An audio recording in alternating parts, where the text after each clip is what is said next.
let's go into the heavyweight rankings. I know this is box rec and it's not exactly ideal, but it's not bad. So have you got to put Usyk at the very top? So this comes back to what I was just saying before, that like does the win and Wilder's loss take away from Tyson Fury's wins over Wilder and Wallin? I mean, he's down at number 4 here according to this algorithm, which I don't think is right. He's got to be one or two with Usyk, and I'd put Usyk at the top. So would you say that's kind of correct? Usyk and Fury are number 1 and 2? Absolutely. No, point blank period. Perfect. So that's fine. Maybe, you know, Tyson Fury's resume took a little bit of a hit because of what happened on that card. Maybe not. But yeah, Joshua's been propelled back up because he looks very good. He's got that win. Joseph Parker's propelled right back up because he got a win over Wilder. Do you think they're numbers 3 and 4? Or would you put Zhang up there? So yeah, I think you gotta Zhang's in that mix. So Joshua's 3. I think that's pretty solidified. I mean, look, former unified champion. When he lost, came back, beat the guy that beat him convincingly.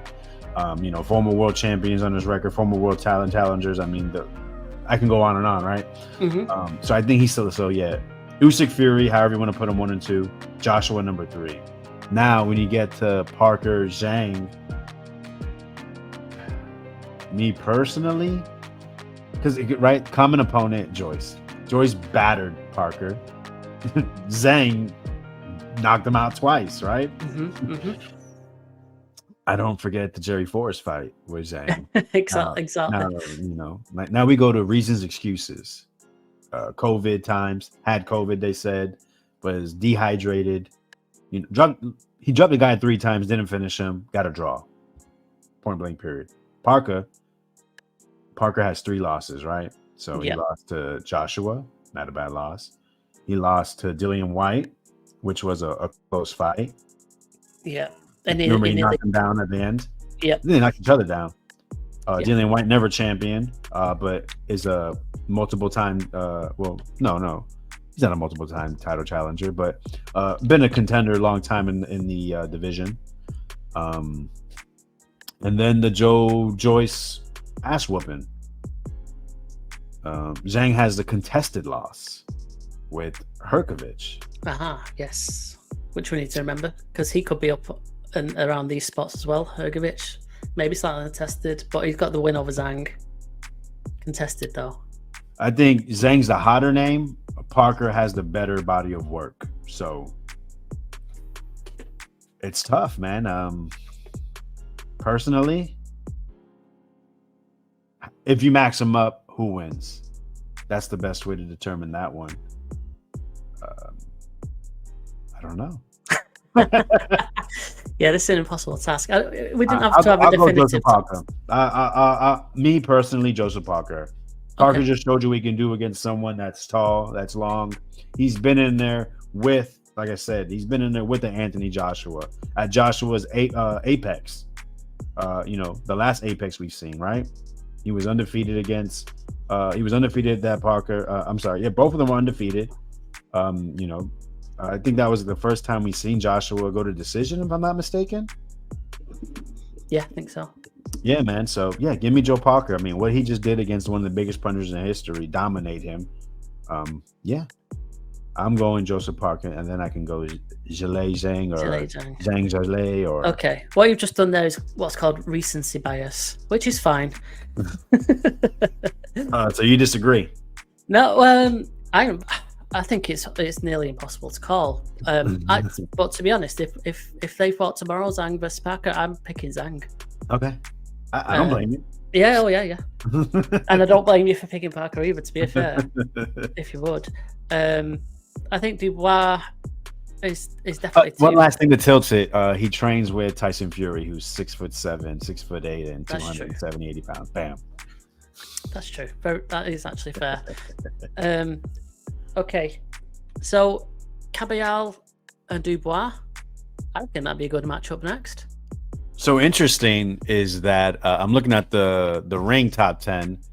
Dubois not in the top 10, and Caballel is. Okay, I think that's fair. Do you? Yeah. Okay.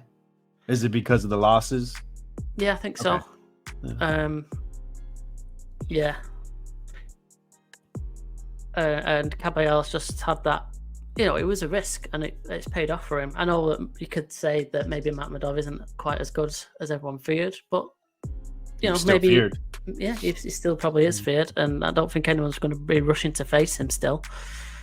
I think Joe Joyce is kind of in a bit of a limbo at the moment, isn't he? He's had those 2 losses to Zhang. He's in that club of who needs him. Got the win over Joe Parker. He's got a win over Joe Parker, which that's probably propelled him now because he's got the win over Wilder. So that looks good for Joyce. But again, he's 38 now. I'm just trying to think like what's coming next for him. Does he have another fight against Daniel Dubois? He's in a tough spot, I'd say, at the moment. I'm thinking of he just changed trainers. He's going to train in England now again because he was training out here in Vegas with Salas. Right. I think him and Johnny Fisher. Okay. But yeah, I mean, if we were to think like ahead 12 months, like how are these rankings going to look? Then what is Joyce going to do in the next 12 months to put him back into his contender spot? It's pretty tough to see what's going to happen for Joyce. And for Hrgovic as well, he needs to step up, doesn't he, and face someone that's not Zhang, or maybe face Zhang again. There's lots of good matches to be had, isn't there? Once Usyk and Fury fight for numbers 1 and 2, I think that from 3 down to 12, there's a lot of good competition there. No, man. Let me tell you, to actually like rank, once you get past like like the names we aforementioned, probably after like Zhang and Parker, it gets really tough to rank these guys. Caballel, I've only seen 1 fight. How can I rank him so highly off of that one? It's not fair for me to just speak on reputation, right? Yeah. But he's there, right? He has the win over Chisora, and now this win over the undefeated, scary monster Arslan. Then Dubois, Joyce. How do you rank them? They faced off. Joyce stopped them in a competitive fight. One has 2 losses, coming off 2 losses, and then Dubois won what? He's like 1 and 2, 2 and 2 in his last few, or no, because he has a couple wins before the Joyce. So, but I mean, he got stopped against Usyk, and then so it's hard. Hrgovic, do you put Hrgovic above them all? I mean, his biggest win is a controversial decision. One, yeah. And just because besides that, who has he beat? Exactly, yeah. That's why you can't really put him too high, can you? It's more off what you think he might become if you are ranking him up there.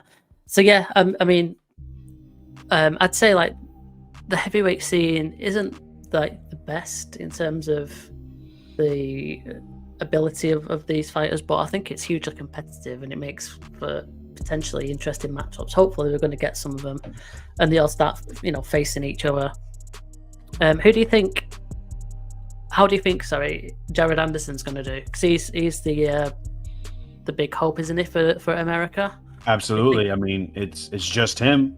That's the only guy we have in the actual possibility in the mix and to actually win. I mean, you see it. He can switch stances. He has good athleticism to him. He can jab. He has good good power. But I think the number one issue or challenge is his mental, his mentality. How bad does he want to be in these fights and to win?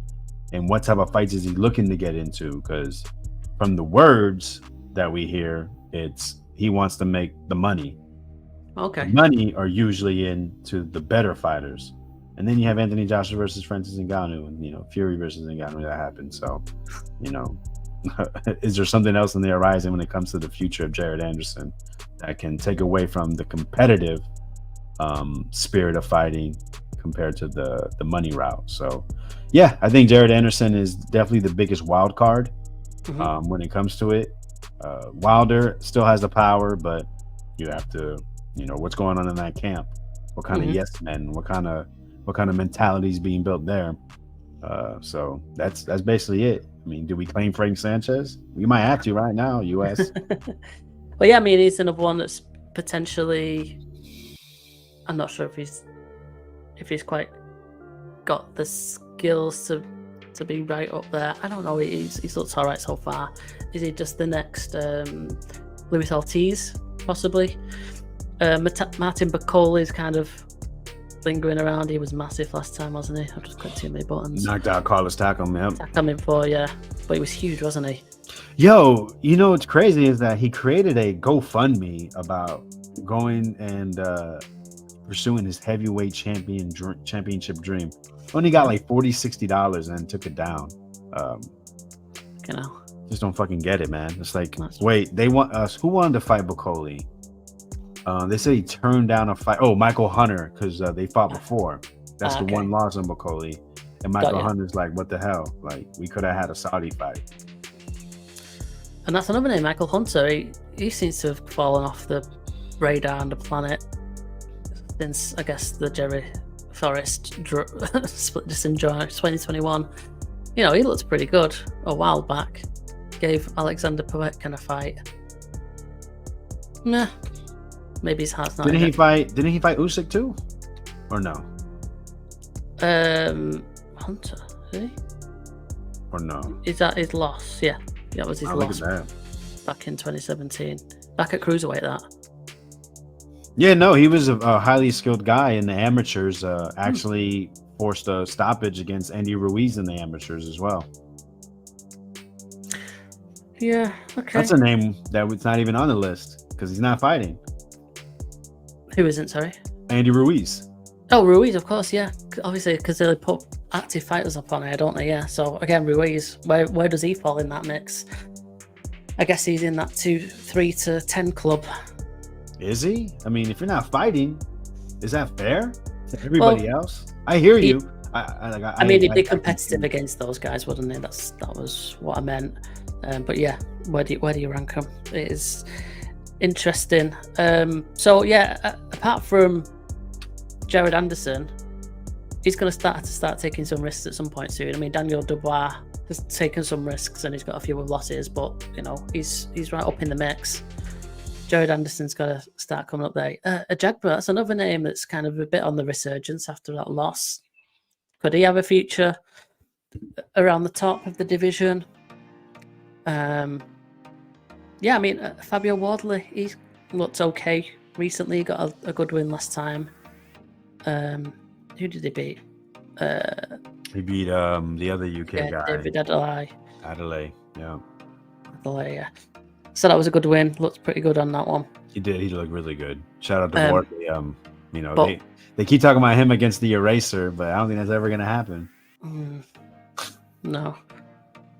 But yeah, I'm not sure if he steps up and is any better than Dubois, to be fair. So, yeah, while it's a competitive division, I'm not really like a lot of these guys are going to be retiring pretty soon. And then the heavyweight scene is going to look kind of a little bit empty or bare with not many prospects coming through, and it could quickly go downhill. No, you're right. I mean, yeah, Joshua's probably the youngest of the top, but I mean, there's not much else to fight for if it's not for undisputed. Money's never going to be a problem for him. So, yeah. Right, if he chooses to leave earlier than what most would probably want for his age of the heavyweights, heavyweight could definitely have a huge void. So yeah, we need guys like Hrgovic to step up. Yeah. I don't know how much. Look, Joseph Parker. I didn't realize he's young, 31 years old, and he's been in some battles. Like you said, Dillian White, and AJ, now Wilder. Like holy smokes. Dillian White's another one that's not even on this list, I guess, because he's not active at the moment as well. So, yeah, plenty around, but they're all in that kind of over 30, not much. Jogba's only 29. Holy smokes! Yeah, so he's got a while. Thank God for Saudi, because they're helping make fights that we never thought we would really see because of the issue of how business is done in professional boxing. So, yeah, it's if we don't get these fights now to help propel the heavyweight divisions to get them to mix it up, heavyweight could definitely be on the down.